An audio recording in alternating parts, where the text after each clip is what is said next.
تو آخر اس کی پہلی بات تو یہ ہے کہ تشریح کی ضرورت کیوں پیش آئی؟ کوئی ایمبیگوٹی اس میں نہیں ہے. سیدھی بات ہے کہ یہ اوکیزنس ہے کہ اگر وہ نو کانفیڈنس موشن میں یا ووٹ آف کانفیڈنس میں یا وہ پارٹی کو چھوڑ دیتا ہے یا بجٹ کے معاملات میں ایکسیٹرا ایکسیٹرا ایکسیٹرا، وہ ڈائریکشن آف دی پارلیمانی پارٹی کے ان وائلیشن میں وہ ووٹ کرتا ہے، تو پھر وہ پروسیجر گیون ہے کہ ان حالات میں جو پارٹی ہیڈ ہے وہ اس کو شو کوز کرے گا. یا وہ ایبسٹین کرتا ہے، ہو سکتا ہے کہ وہ لاہور سے چلا ہو، راستے میں کسی ایکسیڈنٹ کا شکار ہو گیا ہو، وہ پہنچ نہ سکا ہو، تو ایبسٹین کا اگر وہ اس کو شو کوز کرتا ہے، وہ اپنا ریزن بتاتا ہے، پارٹی ہیڈ سیٹسفائی ہو جاتا ہے کہ جو اس نے ڈیفیکشن نہیں کی ہے، تو ایسے حالات میں پھر وہ ڈیکلریشن نہیں دے گا اور کوئی ریفرنس جو ہے وہ نہیں آئے گا الیکشن کمیشن کو ڈی سیٹ کرنے کے لیے. لیکن اگر اس کا اطمینان نہیں ہے اور وہ یہ سمجھتا ہے کہ انہوں نے جو ہے وہ پارٹی ڈائریکشن کو وائلیٹ کیا ہے، تو وہ ڈائریکشن بھیجے گا اور اس میں جو ہے وہ الیکشن کمیشن کچھ اور نہیں کر سکتا ماں سوائے اس کو ڈی سیٹ کرنے کے.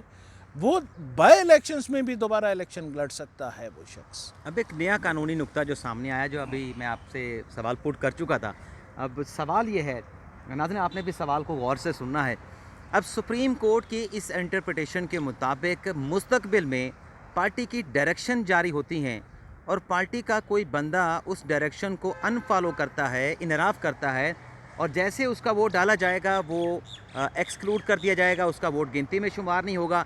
لیکن پھر وہ معاملہ جو پارٹی کے ہیڈ ہیں ان کی ڈسکوالیفیکیشن کا الیکشن کمیشن کو بھیج دیتے ہیں، لیکن الیکشن کمیشن میں ان کا جو ریفرنس ہے ڈسکوالیفیکیشن کا وہ پازیٹیو نہیں آتا، نیگیٹو آ جاتا ہے. الیکشن کمیشن ڈی سیٹ کرنے کا ریفرنس مسترد کر دیتا ہے. تو اس صورت میں وہ رکن جس کا ووٹ ایکسکلوڈ کر دیا گیا لیکن الیکشن کمیشن میں وہ انوسنٹ ثابت ہوا کہ اس نے ڈیفیکشن نہیں کی، تو پھر جو ووٹ نہیں ڈالا گیا تھا اس کی گنتی کا کیا بنے گا؟ پھر کون سا فورم ہوگا کہ کیس ثابت نہیں ہوا، اب اس ووٹ کو دوبارہ سے گنتی میں شامل کیا جائے؟ آپ کا کوسچن بڑا ویلڈ ہے اور بڑا انٹرسٹنگ ہے. دیکھیں، جیسے کہ میں نے پہلے عرض کیا کہ آرٹیکل 96 میں ڈس ریگارڈ کا ایکسپریشن یوز ہوا، یعنی ووٹ کے ڈس ریگارڈ کا. لیکن یہ ووٹ کے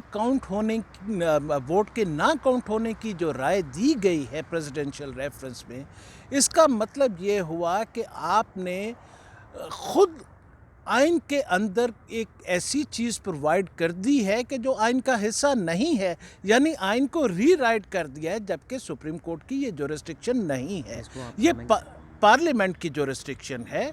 پارلیمنٹ 2/3 میجورٹی کے ساتھ کانسٹیٹیوشن کو جیسے چاہے امینڈ کر لے، جیسے چاہے امینڈ کر لے. میں تو میرے ویو میں میں صرف اڑانے لگا تھا آپ کے ساتھ. اچھا، جی میرے ویو میں جو سپریم کورٹ نے یہ جورسڈکشن لینے کی کوشش کی ہے کہ ہم اگر کوئی امینڈمنٹ سیلینٹ فیچر کے اگینسٹ ہوتی ہے یا بیسک سٹرکچر کے اگینسٹ ہوتی ہے اس کو سٹرائک ڈاؤن کر سکتے ہیں.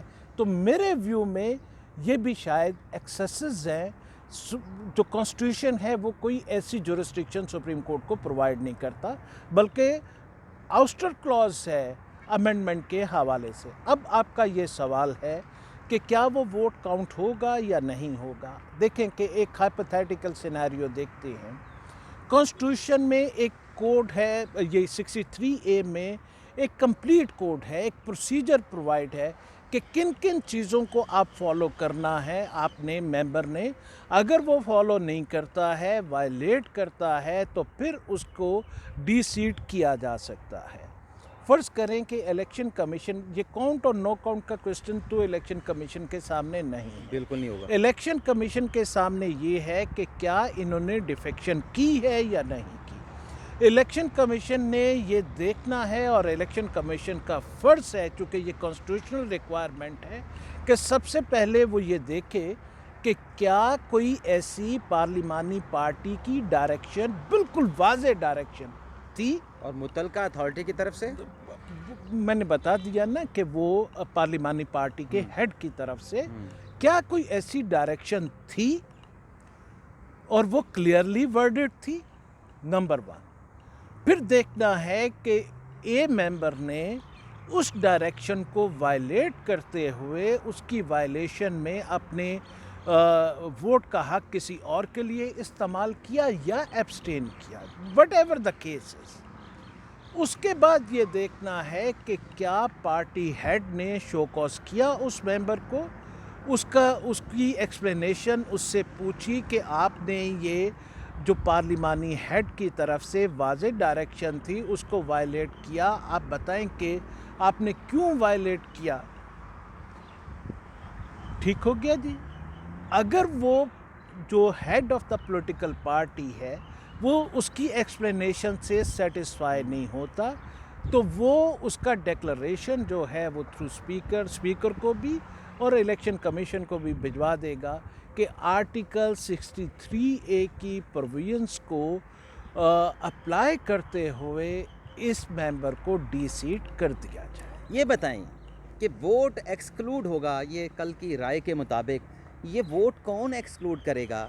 اور دوسرا جو ایکسکلوڈ کرنے والا ظاہر سی بات ہے پریزائڈنگ آفیسر ہوگا، کیا پارٹی کا جو ہیڈ ہوگا یا پارلیمانی پارٹی کا جو ہیڈ ہوگا وہ اسپیکر کو بھجوائے گا ڈائریکشن کہ یہ ہماری ڈائریکشن ہے، اس کی خلاف ورزی ہوتی ہے تو آپ ووٹ کو ایکسکلوڈ کر دیں؟ پروسیجر اب کیا ہوگا؟ دیکھیں کہ جو 63A ہے وہ تو واضح طور پہ یہ کہتا ہے کہ وہ ڈائریکشن دی جائے گی پارلیمانی ہیڈ کی طرف سے اپنے ممبرز کو۔ اگر کوئی اور دے تو کیا چیز؟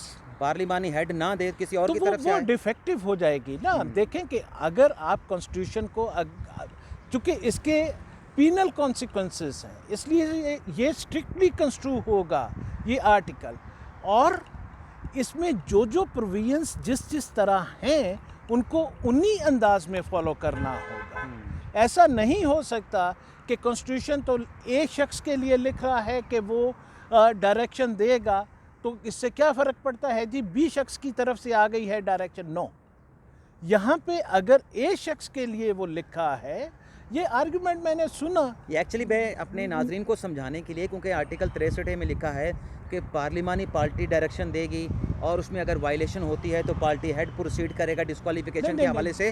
اگر یہ لوگ اپنے اب کام نہیں کرتے، پارٹی ہیڈ ریفرنس نہیں بھیجتا، پارٹی کا کوئی سیکرٹری جنرل بھیج دیتا ہے اور جو ڈائریکشن آنی ہے وہ پارلیمانی ہیڈ کی بجائے سیکرٹری جنرل سے آ جائیں، تو پھر کیا سیناریو بنے؟ میں عرض کرتا ہوں پھر جو پارٹی ہیڈ کا ڈیکلریشن ہے وہ ڈیفیکٹو ہے، ناقص ہے، ناقص ہے، ٹھیک ہے۔ وہ پھر جو ہے اگر آپ کانسٹیٹیوشنل پروویژنس کو فالو نہیں کرتے ہیں اور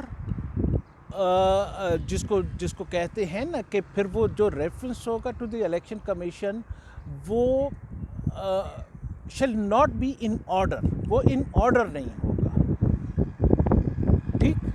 اب دو ہیڈز کا ذکر ہے 63A میں، ایک پارلیمانی head, parliamentary head of the concerned assembly, وہ نیشنل اسمبلی کا بھی ہو سکتا ہے، پروونشل اسمبلی کا بھی، اور دوسرا ہے پارٹی ہیڈ۔ ان دو کا بہت جو ہے وہ سگنیفیکنٹ رول ہے آرٹیکل 63A کے لیے۔ پارلیمنٹری ہیڈ نے کیا کرنا ہے؟ واضح طور پہ لکھا ہے کہ اس نے ڈائریکشن دینی ہے to the members of the party جو بھی اسمبلی کا حصہ ہیں، whatever the assembly is, it may be national assembly, it may be provincial assembly. اور جو پارٹی ہیڈ ہے اس نے وائلیشن کے بعد ایکشن لینا ہے، اس کو شو کاز کرنا ہے اور اس پہ اس کو جو ہے وہ ایکسپلینیشن کال کرنی ہے کہ آپ نے جو پارلیمنٹری ہیڈ ہے اس کی ڈائریکشن کی وائلیشن کیوں کی۔ اصل سوال تھا کہ پھر اس ووٹ کا کیا بنے گا؟ دیکھیں کہ اگر کوئی عدالت اس نتیجے پہ پہنچتی ہے کہ ڈائریکشن تھی نہیں، الیکشن کمیشن یا جو بھی فورم ہے اگر وہ اس نتیجے پہ پہنچتا ہے کہ کوئی ڈائریکشن تھی نہیں پارلیمنٹری ہیڈ کی طرف سے، تو پھر کاؤنٹنگ اور نو کاؤنٹنگ کا کوسچن ہی ارائز نہیں ہوگا، پھر تو جو ووٹ ہو گیا وہ ہو گیا۔ نہیں، جو ووٹ ڈالا گیا اور اسے ایکسکلوڈ کر دیا گیا، Exclude- پھر اس کو دوبارہ سے شمار کرنے کے لیے کیا کیا جائے گا؟ نہیں، سوال یہ ہے کہ دیکھیں کہ وہ ووٹ اس شکل میں کاؤنٹ نہیں ہوگا کہ اگر اس نے جو پارلیمنٹری پارٹی ہیڈ ہے اس کی ڈائریکشن کو وائلیٹ کیا ہے، ٹھیک ہے؟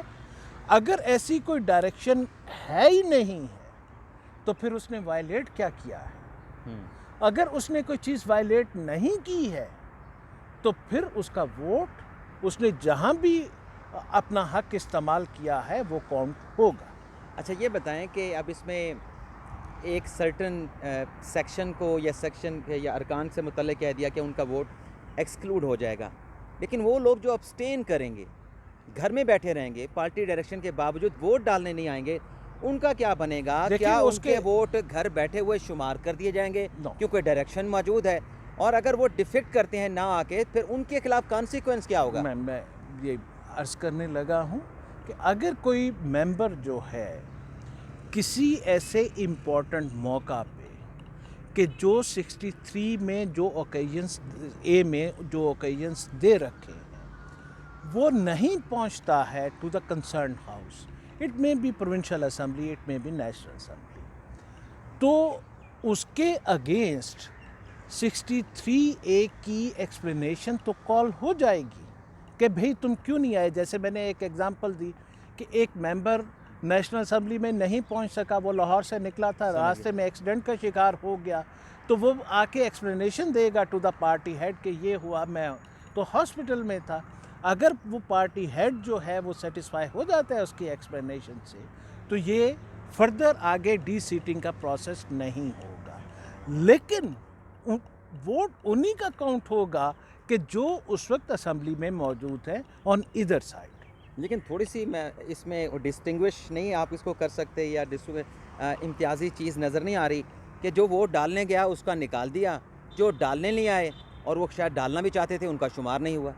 سوال یہ ہے کہ دیکھیں کہ جو موجود ہی نہیں ہے وہ تو ٹوٹلی ایکسکلوڈ ہو جائیں گے نا ووٹنگ نمبر سے، وہ تو اب جو ڈالنے آئے ہیں جو کہ یہ رائے دی ہے پریزیڈنشل ریفرنس میں، سپریم کورٹ کے فیصلے سے کلیئرٹی آ گئی ہے سارے معاملے میں، میرا یا انٹرپریٹیشن کے لیے اب مزید انٹرپریٹیشن ریکوائرڈ ہے؟ میرا یہ خیال ہے کہ سارے معاملے میں سرٹینٹی اور کلیئرٹی آ سکتی ہے اگر ہم کانسٹیٹیوشن آف پاکستان کو فالو کریں۔ سب کو پتہ ہے کہ 63 اے میں کیا لکھا ہوا ہے، رائٹ؟ جس کا جو کام ہے وہ کام کرے، ججز کا، کورٹس کا یہ کام ہے کہ to decide the list pending before them in accordance with law and constitution. Society کو ریفارم کرنا ان کی جورسڈکشن میں نہیں ہے، اس کے لیے سوشل ریفارمرز موجود ہیں، اس کے لیے پولیٹیشینز موجود ہیں، تو وہ سوسائٹی کو ریفارم کریں اگر کہیں کوئی غلطی ہے یا باقی چیزیں ہیں یا کوئی ڈس آنیسٹی ہے۔ کورٹس کا یہ کام ہے کہ جو بھی میٹر ان کے سامنے موجود ہے اس کو آئین اور قانون کے مطابق اس کا فیصلہ کر دیں، جیسے کہ میں بہت خوش تھا کہ سپریم کورٹ نے یہ کیا تھا، یہ جو ڈپٹی اسپیکر کی رولنگ آئی تھی اور اس کو انکانسٹیٹیوشنل اور جو بھی سپر اسٹرکچر اس کے اوپر بلٹ ہوا تھا اس کو انہوں نے سب کو ختم کیا۔ یہ بالکل آئین اور قانون کے مطابق فیصلہ تھا۔ سر کل کے فیصلے کے دو فائدے مجھے نظر آتے ہیں کہ دو لوگوں کو ان کا فائدہ پہنچا ہے۔ ایک سپریم کورٹ کو، کل عمران خان جو جلسے میں تھے کوہاٹ کے، بڑے سوال کرتے تھے ہر جلسے میں کہ سپریم کورٹ 12 بجے کیوں کھلی، سپریم کورٹ نے سو موٹو کیوں لے لیا۔ کل انہوں نے سپریم کورٹ کا شکریہ ادا کیا، یعنی ایک تو فائدہ سپریم کورٹ کا ہوا کہ ان کے اوپر دوبارہ کل خان صاحب نے سوال نہیں اٹھایا، اور دوسرا فائدہ مجھے لگتا ہے کہ جو مٹھائی بیچنے والے ہیں، جو مٹھائی کے دکان والا، اس کو فائدہ ہوا ہے، اور میرے خیال سے باقی جو صورتحال وہ ویسی کی ویسی رہے گی، سیاسی جو ہے اس میں کلیئرٹی نہیں آئی۔ آپ کیا کہتے ہیں؟ دیکھیں کہ جہاں تک تو مٹھائی بیچنے والے کی بات ہے تو وہ ٹھیک ہے، اس کے اوپر تو میرا کوئی کمنٹ نہیں ہے، اس کی مٹھائی بکی ہے، اچھی بات ہے کہ لوگوں نے مٹھائی کھائی بھی۔ خان صاحب کا سپریم کورٹ کا اعتماد بحال ہو گیا۔ جو دوسری بات ہے، دیکھیں کہ supreme court apex court of the country ہے، کسی شخص کی کیا رائے ہے اس کے بارے میں سپریم کورٹ کو یہ چیزیں میٹر نہیں کرتی ہیں۔ سپریم کورٹ کو صرف اور صرف ایک چیز میٹر کرتی ہے، یا جوڈیشری کو ایک چیز میٹر کرتی ہے کہ کیا ان کے فیصلے آئین اور قانون کے مطابق ہیں یا نہیں ہیں۔ کوئی ان کے فیصلوں پہ کیا رائے قائم کرتا ہے، ان کو بالکل بادر نہیں کرنا چاہیے، چونکہ ان کا مقام بہت اونچا ہے، اور یہ وقتی تعریف نا تعریف اس سے قطعاً، اور عوامی رائے کیا ہے کیا نہیں، اس سے قطعاً کوئی فرق نہیں پڑتا۔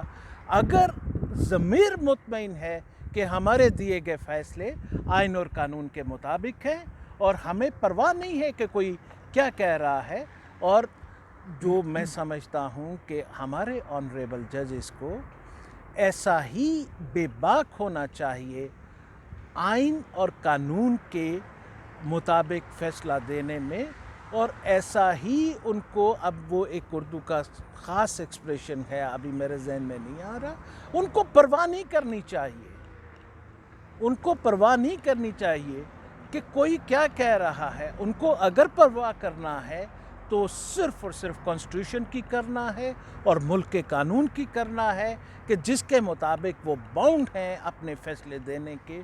ان کی جو جورسڈکشن ہے اس کے اوپر بھی لمیٹیشنز ہیں۔ چلیں، بہت بہت شکریہ سر۔ وہ اپنی مرضی سے فیصلہ نہیں کر سکتے ہیں، وہ قانون اور آئین کی منشا پہ فیصلہ دیتے ہیں، اور اپنے حلف کے پابند ہیں۔ حلف ان کو یہی پابند کرتا ہے نا کہ آئین آپ اور قانون کے مطابق فیصلے دیں۔ چلیں سر، بہت بہت شکریہ، بڑا بہت زبردست رہا، مہربانی جی، اور بہت آپ مہربانی۔ ناظرین کو بھی ضرور جو ہے وہ ادریس اشرف صاحب کی رائے پسند آئی ہوگی۔ اور ادریس اشرف صاحب جو ہیں، ان کی ایک خاصیت ہے کہ ان کی ہمیشہ جو قانون پر، آئینی معاملات پر جو رائے ہوتی ہے وہ آزادانہ ہوتی ہے، کسی کے اوپر ڈیپینڈ نہیں کرتے، اپنی جو رائے جو آئین اور قانون کو سمجھتے ہیں اس کے مطابق دیتے ہیں۔ تو امید کرتے ہیں کہ آپ کو پروگرام پسند آیا ہوگا، آپ سے اجازت چاہتے ہیں، اللہ حافظ۔